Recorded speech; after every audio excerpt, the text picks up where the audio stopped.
How a subsistence crisis happen. आखिर subsistence crisis होता कैसे है, यानी ऐसा सिचुएशन जब लोग अपने बेसिक नीड्स को पूरा ना कर पाए तो समझिए कि वैसा सिचुएशन क्या कहलाता है, सबसिस्टेंस क्राइसिस कहलाता है। देखिए, अगर हार्वेस्ट खराब होगा तो जाहिर सी बात है कि फसल खराब होने की सिचुएशन में क्या होगा कि स्कार्सिटी ऑफ ग्रेन होगा। क्या होगा? भोजन की आपकी क्या होगी, अनाज की क्या होगी, स्कार्सिटी ऑफ ग्रेन होगा। दूसरा, जब अनाज की जब कमी हो जाएगी तो क्या होगा, फूड प्राइस बढ़ेगा। तब फूड प्राइस, इसमें क्या बढ़ जाएगा, फूड प्राइस, यानी भोजन की प्राइस क्या हो जाएगी, बढ़ जाएगी। और जब भोजन की प्राइस बढ़ेगी, the poorest can no longer buy bread. तो जो गरीब तबके के लोग हैं वो रोटी नहीं खरीद पाएंगे। अच्छा, जब रोटी नहीं खरीद पाएंगे तो इसका दो सिचुएशन बढ़ेगा। पहला क्या होगा, इन लोगों के शरीर में क्या आएगी, कमजोरी आएगी, वीकर बॉडीज, इन लोगों का शरीर क्या हो जाएगा, कमजोर हो जाएगा, वीकर बॉडीज हो जाएगा। ठीक है। दूसरा चीज़ क्या होगा, इससे वीकर बॉडीज होगा, उसके बाद क्या होगा, फूड राइट्स होगा। इसमें क्या होगा, फूड राइट्स। फूड राइट्स का मतलब क्या हो गया कि भोजन के लिए ही लोग क्या करने लगेंगे, एक दूसरे पे लड़ने बनने लगेंगे।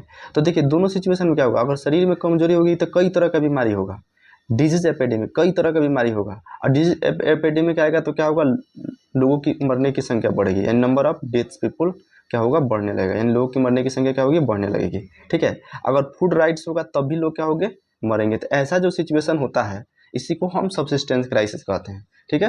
यानी फसल खराब होगा तो स्कार्सिटी ऑफ ग्रेन होगा, स्कार्सिटी ऑफ ग्रेन होगा तो क्या होगा, फूड प्राइस बढ़ेगा, फूड प्राइस बढ़ेगा तो गरीब लोग उसको खरीद नहीं पाएंगे। जब गरीब लोग नहीं खरीद पाएंगे तो क्या होगा, उनके शरीर में कमजोरी होगी, शरीर कमजोर होगा तो उस सिचुएशन में कई तरह की बीमारी होगा, बीमारी से लोग क्या होंगे, मरेंगे। या भोजन के लिए एक दूसरे से लड़ने लड़ेंगे तो फिर भी क्या होगा, लोग मरना शुरू करेंगे। तो ऐसा सिचुएशन क्या कहलाता है, सबसिस्टेंस क्राइसिस कहलाता है। चलिए आगे देखते हैं। अगला ये है कि देखिए आगे देखते हैं क्या लिखा हुआ, a growing middle class a growing middle class envisages end end to privilege, है कि नहीं। एक मिडिल क्लास, उभरती हुई मिडिल क्लास ने कैसे प्रिविलेज को ख़त्म किया। प्रिविलेज का मतलब क्या होता है, विशेषाधिकार। मैंने आपको पिछले लेक्चर में बताया था कि फ्रांस की सोसाइटी 3 भागों में बटा हुआ था, एक फर्स्ट स्टेट, एक सेकेंड स्टेट और तीसरा थर्ड स्टेट। तो फर्स्ट और सेकेंड स्टेट को क्या था, प्रिविलेज प्राप्त था, यानी इनको किसी प्रकार का टैक्स नहीं देना था और इनको कई तरह का फायदा भी था, है कि नहीं। सबसे बड़े लोग यही थे, है कि नहीं। तो इन प्रिविलेज, अब थर्ड सेक्शन के लोग जो है, ये लोग जो थे, इसमें धीरे धीरे क्या हो गया, ये लोग व्यापार करना शुरू किए, धीरे धीरे लोग पढ़ना शुरू किए, इन्होंने एजुकेशन हासिल किया और धीरे धीरे इनकी समझदारी बढ़ी। तो ये लोग ये सवाल करना शुरू कर दिया कि आखिर तुम फर्स्ट और सेकेंड स्टेट वालों, ये बताओ कि तुमको ये जो जितना भी सारा फायदा मिल रहा है ये हमें क्यों नहीं मिल सकता है, आखिर हमें क्या, किस चीज़ की कमी है।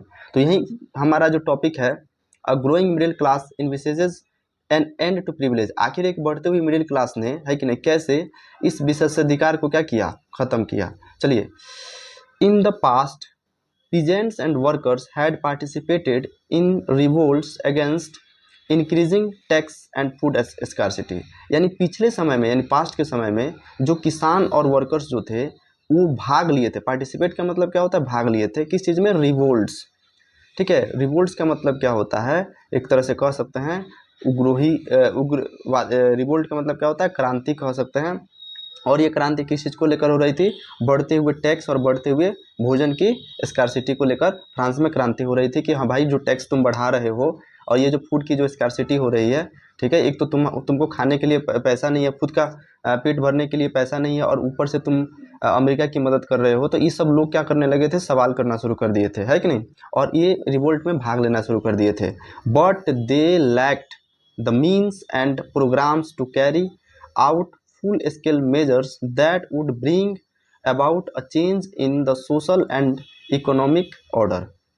कहने का मतलब क्या है कि लेकिन उन लोगों के पास, लैक का मतलब होता है कमी था, मीन्स एंड प्रोग्राम्स, यानी प्रोग्राम का मतलब क्या होता है, प्रोग्राम कह सकते हैं योजना, और एक तरह से साधन की क्या थी, कमी थी, और वैसे उपायों की कमी थी जिसमें वो क्या कर सके, इस समाज और इकोनॉमिक जो का जो संरचना है इसको क्या कर सके, वो लोग बदल सके।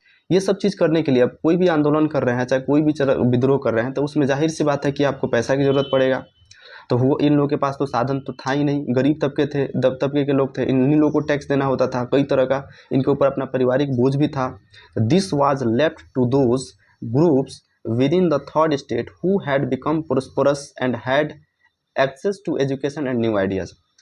इसलिए ये जो भागीदारी जो है, ये जो भागीदारी है किनके ऊपर छोड़ दिया गया, उन ग्रुपों के ऊपर छोड़ दिया गया जो थर्ड स्टेट में आते तो थे लेकिन उनकी जो सिचुएशन थोड़ा अच्छा था, प्रोस्परस था, यानी धनी लोग थे, और वो जो थे उनके लिए एजुकेशन लेना और नए नए विचारों का लेना कोई बड़ा भारी बात नहीं था, क्योंकि ये लोग पैसे वाले हो गए थे।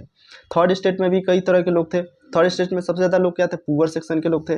कुछ कुछ ऐसे सेक्शन थे जो पढ़ लिख के थोड़ा समझदार हो रहे थे, उनके पास पैसा आ रहा था, व्यापार में भाग ले रहे थे। तो ये जो पैसा आना शुरू हो गया तब इन्होंने क्या किया था, सवाल करना शुरू कर दिया था कि भाई फर्स्ट और सेकेंड स्टेट में जो लोगों को सुविधाएं मिल रही है वो सुविधाएं हम लोग को भी क्या होना चाहिए, मिलना चाहिए। और ये आगे देखते हैं क्या होता है। The 18th century witness the emergence of social group. ये जो 18वीं जो शताब्दी है, जो 1800 एंड 1700 के बाद, 1750 के बाद का जो फेज चल रहा है, ये एक विटनेस बना। विटनेस का मतलब क्या होता है, गवाह, सबूत बना। किस चीज़ का सबूत बना भाई, इमरजेंस ऑफ सोशल ग्रुप। ये सामाजिक ग्रुप का, उभरते हुए सामाजिक ग्रुप का ये क्या बना, विटनेस बना।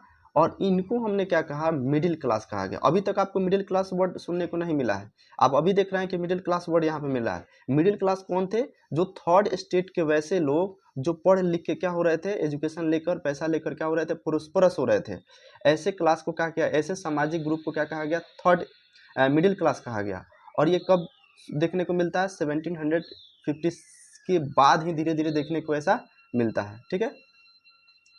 दूसरा, who earned their wealth through an expanding overseas trade and from the manufacture of goods such as woolen and silk textiles that were either exported or brought by the richer members of the society। चलिए यहाँ आगे देखिए,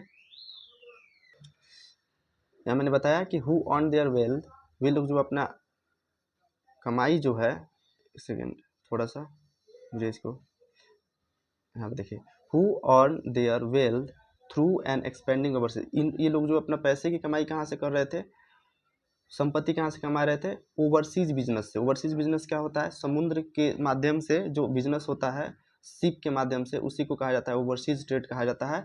और ये कहाँ हो रहा था, इसमें क्या हो रहा था, गुड्स यानी माल का जो उत्पादन है, मैन्युफैक्चरर हो रहा था, जैसे कि उलेन और सिल्क के जो कपड़े होते थे, ठीक है, या तो इनको एक्सपोर्ट किया जाता था या तो इनको खरीद के लाकर समाज के जो सबसे रिचर मेंबर थे उन्हीं को क्या किया जाता था, बेच दिया जाता था। और इन्हीं से इन लोगों के पास क्या आने लगा था, थर्ड स्टेट के लोगों के पास पैसा आना शुरू हुआ था। ठीक है। In addition to merchants and manufacturer, इसके अलावा जो मर्चेंट्स और मैन्युफैक्चरर जो थे, यानी उत्पादन करने वाले जो लोग थे, द थर्ड स्टेट इंक्लूडेड, इसमें थर्ड स्टेट भी शामिल थे। प्रोफेशन सच एज लॉयर्स और एडमिनिस्ट्रेटिव ऑफिशियल्स, इसमें कौन कौन लोग थे, लॉयर भी थे, वकील भी थे, और यहाँ तक कि प्रशासनिक अधिकारी भी थे। All of these were educated and believe that no group in society should be privileged by birth, है कि नहीं। ऑल दीज वेर एजुकेटेड, ये सभी लोग क्या थे, पढ़े लिखे लोग थे। और ये लोग बिलीव करते थे, मानते थे कि समाज का कोई भी group should be privilege by, उनके जन्म के आधार पर प्रिविलेज नहीं मिलना चाहिए। ये नहीं कि तुमको इस खानदान में तुमने जन्म ले लिया। अब मान लीजिए विराट कोहली क्रिकेटर है, अब विराट कोहली का बेटा होगा तो इसका मतलब थोड़े है कि उसको क्रिकेटर बना दीजिएगा, लेकिन नहीं, यहाँ पर यह है कि जो जिस खानदान में जन्म ले लिया है उसी का होगा। लेकिन हमारे ही इंडिया में ये क्या देखते हैं कि सोनार का बेटा होगा तो सोनार बनेगा, लोहार का बेटा होगा तो लोहार, तो ये प्रिविलेज होता है। ब्राह्मण का बेटा होगा तो ब्राह्मण बन जाएगा। तो ये जो यहाँ पर भी इस तरीके से प्रिविलेज देखने को मिल रहा है कि फर्स्ट सेकेंड स्टेट को कई सारे का सुविधा है लेकिन थर्ड स्टेट को कोई सुविधा नहीं है कि नहीं, है कि नहीं। तो जन्म के आधार पर किसी को प्रिविलेज नहीं मिलना चाहिए। Rather a person social positions must be depend on his merit, इसके अलावा वो लोग मानते थे कि व्यक्ति का जो सामाजिक पोजीशन है उनके मेरिट के आधार पर तय होना चाहिए, न कि जन्म के आधार पर होना चाहिए। कहने का मतलब है कि जैसे एक डॉक्टर पढ़ लिख के अपने मेरिट के आधार पर डॉक्टर बन जाता है तभी वो डॉक्टर कहलाता है, जन्म के आधार पर कोई डॉक्टर नहीं बनता है। तो यहाँ पे ये कहा जा रहा है कि जो व्यक्ति मेरिट है, मेरिटोरियस पर्सन है, उसी को हम उसका पोजीशन उसके हिसाब से तय करेंगे। इन ग्रुप को मानना था। These ideas envisaging a society based on freedom and equal laws and opportunity for all, और ये जो विचार जो थे, समाज की जो ऐसी विचारधारा जो मतलब पल रही थी, उभर रही थी, ये किस चीज़ पे बेस्ड था, किस चीज़ पर आधारित था, फ्रीडम पे और इक्वलिटी पे। ये बहुत बड़ा मोस्ट लाइन है जिसको समझना पड़ेगा। जैसे फ्रांस की क्रांति के समझ के पहले लोग क्या सोच रहे हैं कि समाज कैसा होना चाहिए जिसमें आज़ादी हो, इक्वलिटी हो। ऐसा नहीं है कि हाँ अनइक्वलिटी ट्रीटमेंट किया जाए, सब किसी के पास इक्वल ट्रीटमेंट होना चाहिए। एंड अपॉर्चुनिटी फॉर ऑल, और सभी के लिए क्या हो, अवसर हो, किसी खास व्यक्ति के लिए अवसर ना हो। ठीक है, were put forward by philosophers such as John Locke and John John Jacques Rousseau. यानी कि उस समय के ये देखिए फिलोसफर है, फिलोसफर वो होते हैं जो कह सकते हैं दार्शनिक उस समय के जो विचारक है, जॉन लॉक है, जॉन जैक रूसो है, ये सब क्या मान रहे हैं, ये लोग कह रहे हैं कि समाज का जो आधार होना चाहिए स्वतंत्रता और इक्वल लॉज होना चाहिए, किसी तरह का कोई भी अनफेयर ट्रीटमेंट समाज में नहीं होना चाहिए। देखिए, in his two treatises of government Locke sought to refute the doctrine of the divine and absolute right of the monarch. देखिए, two treatises of government, question पूछता है कि टू ट्रीटीज ऑफ गवर्नमेंट किसका लिखा हुआ है। टू ट्रीटीज ऑफ गवर्नमेंट जो है लॉक ने लिखा है, किसने, जॉन लॉक के द्वारा लिखा। ठीक है, टू ट्रीटीज ऑफ गवर्नमेंट किसने लिखा है, लॉक, जॉन लॉक ने टू ट्रीटीज गवर्नमेंट, उसमें लिखा है कि जो इसमें सीधे लिखा है sought to refute the doctrine of the divine and absolute right of the monarch. इसने कहा है कि जितने भी जो मोनार्क का जो एब्सोल्यूट पावर है, ठीक है, उसको क्या करना चाहिए, बांट देना चाहिए। Refute doctrine of the divine, यानी कहने का मतलब है कि ये इसको सीधे क्या कर रहा है, विरोध कर रहा है कि नहीं, एक पावर जो है सिर्फ मोनार्क के हाथ में, यानी एक सिर्फ राजा के पास पावर ना हो, पावर का क्या हो, एक तरह से क्या हो कि मिसयूज ना हो। ठीक है, दूसरा चीज क्या कहते हैं ये, एक सेकंड, आगे क्या कहते हैं, Rousseau carried the idea forward, proposing a form of government based on a social contract between people and their representative. Rousseau कहता है कि जो आइडिया है, जो विचारधारा है, वो क्या चीज़ को प्रस्ताव कर रहा है कि सरकार जो है, गवर्नमेंट बेस्ड होना चाहिए, आधार होना चाहिए, किस चीज़ के आधार, एक सामाजिक कॉन्ट्रैक्ट के आधार पे, जिसमें लोग और रिप्रेजेंटेटिव दोनों उसमें शामिल हो। यानी कह सकते हैं कि इसमें ऐसा मतलब चीज़ें बनाए जाए, समाज को मतलब निर्धारित किया जाए, नियम बनाया जाए जिसमें लोग और उसके रिप्रेजेंटेटिव दोनों क्या हो, इसमें शामिल हो, है कि नहीं। आगे क्या कहते हैं, in the spirit of the laws, Montesquieu. देखिए, मोंटेस्क्यू दूसरे विचारक है और इनके किताब का नाम क्या है, the spirit of the laws.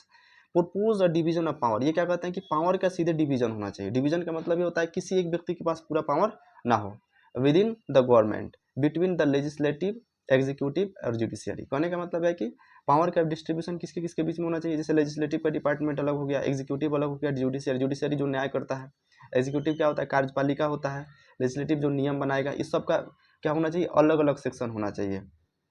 This model of government was put into force in the USA. देखिए, इसी प्रकार की जो, जैसे हम लोग बात कर रहे हैं, जैसे एग्जीक्यूटिव, जुडिशरी, लेजिस्लेटिव, ये जितना भी जो हम देखते हैं हमारे इंडिया का भी में भी जो संविधान है, इसी तरीके का सुविधा है। दूसरा चीज़ है कि खुद USA, United state of America भी जो अपना सरकार बना रहा है, इसी मॉडल पे बना रहा है। किसके मॉडल पे, मोंटेस्क्यू के मॉडल पे बना रहा है। खुद हमारा इंडिया का जो गवर्नमेंट है, इसका भी मॉडल को फॉलो करता है। ठीक है, तो after the 13 colonies declare their independence from Britain, हम बताए थे शुरुआती लेक्चर में ही बताए थे कि ब्रिटेन से कौन लड़ रहा था, अमेरिका लोग लड़ रहे थे इस चीज़ के लिए, ताकि हम लोग को आज़ादी मिल जाए। और 1776 में अमेरिका आज़ाद भी हो गया था। और आज़ाद होने के बाद इन्होंने जो अपना गवर्नमेंट बनाया, किसके आधार बनाया, ये जो मोंटेस्क्यू का जो बुक है the spirit of the law, जिसमें जुडिशियरी, एग्जीक्यूटिव और लेजिस्लेटिव का बात किया जा रहा है, इसी के आधार पर इन्होंने क्या किया, बना दिया। चलिए आगे देखते हैं।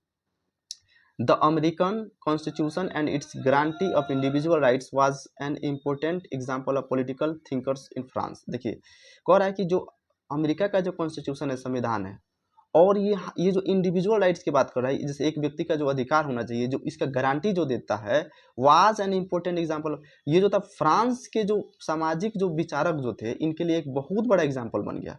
यानी ये कह रहा है कि देखो भाई, हमारे फ्रांस का जो विचारक है कि नहीं, इनके किताब से अमेरिका जो कि गुलाम देश है, उसने अपना संविधान बना लिया। और खुद हमारे देश में क्या हो रहा है, कि हमारे देश में क्या हो पा रहा है, देखो भाई, फ्रांस के विचारक है, इनके विचार को अमेरिका ने यूज कर लिया, लेकिन हम लोग अभी भी क्या है, हम लोग राजा के हाथों गुलाम है। राजा हमारे ऊपर क्या कर रहा है, अत्याचार कर रहा है कि नहीं, टैक्स हमसे ले रहा है। ठीक है, इस तरीके की चीज़ें क्या होने लगा, लोगों के लिए एक एग्जाम्पल बन गया। ठीक है, the ideas of this philosophers were discussed intensively in salons and coffee houses and spread among people through books and newspaper। यानी जो इन विचारकों की, इन जो दार्शनिकों की जो आइडिया जो थी, इनके जो विचार जो थे, डिस्कस किए जाते थे। डिस्कस का मतलब क्या होता था, इसी चीज़ पे क्या किया जाता, बहस होती थी। कहाँ पे? सैलून में, है कि नहीं, कॉफ़ी हाउस में, है कि नहीं, और जहाँ पे लोग एकत्रित हो जाते थे, कहीं किताब का दुकान हो, न्यूज़पेपर का दुकान हो, कहीं भी लोग क्या कर रहे हैं, इसी बात पे विचार कर रहे हैं। इन्हीं विचारक का बात हो रहा है कि भाई जितने भी पावर्स हो, इसमें क्या होना चाहिए, डिवीज़न होना चाहिए, है कि नहीं। अमेरिका का एग्जाम्पल लिया जा रहा है कि नहीं। अब ये क्या हो रहा है, धीरे धीरे क्या हो रहा है, स्प्रेड हो रहा है, धीरे धीरे क्या हो रहा है, ये स्प्रेड हो रहा है। इन विचारकों की जो बातें हैं क्या होने लगी, लोगों में फैलने लगी, है कि नहीं। अब देखिए आगे क्या होता है, ठीक है। कॉफ़ी हाउस में वगैरह सब होने लगा, इन लोग का सैलून हो, कॉफ़ी हाउस हो, ये सब यहाँ पे इन लोगों के फिलोसफर की बातें होने लगी। These were frequently read allowed in groups for the benefits of those who could not read and right. यहाँ तक कि जो व्यक्ति अनपढ़ थे, यानी फ्रांस में वैसे लोग जो पढ़े लिखे नहीं थे, उन वैसे ग्रुप में क्या होता था, जोर जोर से पढ़ा जाता था इनके विचारों को, ताकि वो सुन के क्या कर सके, ये समझ सके, ठीक है, इस कॉन्सेप्ट को ले सके। The news that Louis XVI planned to impose further taxes to be able to meet the expense of the state generated angers and protest against the system of privileges। अब ये सब चीज़ हो ही रहा है, तो अभी क्या होता है कि लुइस सिक्सटीन जो था, इसने क्या किया, एक योजना बनाया फिर से टैक्स बढ़ाने का। अरे बाप रे, पहले से तो टैक्स दे ही रहा सब, अब कह रहा है कि फिर से टैक्स बढ़ाएंगे। और इससे क्या हुआ कि इससे स्टेट का जो एक्सपेंस जो बढ़ रहा था, यानी जो राज्य की जो खर्चा जो थी, इसको पूरा करने के लिए लुइस सिक्सटीन ने क्या किया था, टैक्स बढ़ाने की बात किया था। अब इससे क्या हुआ कि लोगों में और ज़्यादा गुस्सा और बदले की भावना, प्रोटेस्ट करने की भावना क्या होने लगी, बढ़ने लगी। चलो भाई अच्छा मौका है, चलो इसी में धक्के लपेट देते हैं, है कि नहीं, इन लोगों को क्या करते हैं, ख़त्म कर देते हैं।